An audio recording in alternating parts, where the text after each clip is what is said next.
أهم حاجة تتعلمها وأنت جوه أوضة العمليات هي النو هاو. أعرف اللي قدامك وصل للي هو فيه إزاي. ما يهمكش السمكة اللي هو قاعد بياكل فيها، ولكن هو جاب السمكة إزاي. ما يهمكش الوتر اللي هو جابه بيخيطه إنك أنت نفسك تخيطه، ولا غرزة المايكرو إن أنت نفسك تاخد الغرزة المايكرو، ولكن الديسكشن اللي وصل بيه وعارف ان هو الفيزل ده هو بتاع الفيزل ده، وهو ده اللي هيخيطه، وهو ده اللي هيعيشه الفلابة.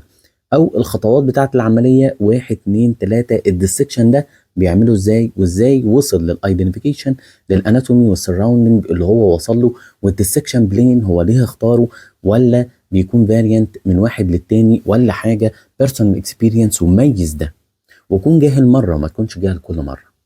ما تكونش زي القطة على شادر السمك اللي مستنيه حد يحدف له سمكة. ده كويس، مهارة كويسة جدا انك انت، لكن اهم من المهارة دي انك انت تكون مركز للنو هاو.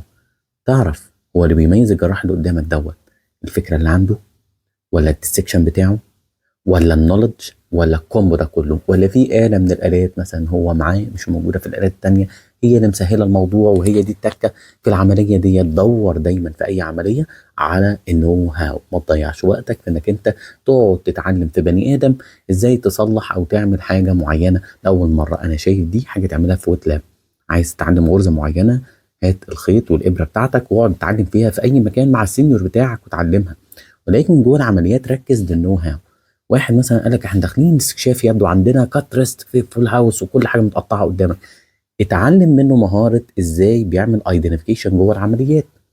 لو ما كنتش حافظها ارجع حافظها من النظري او سمعها جوه العمليات، ده هيساعدك انك انت تعمل ريكول لو انت ما عندكش وقت تذاكر زي ما احنا كلنا بنقول في اوقات كتير.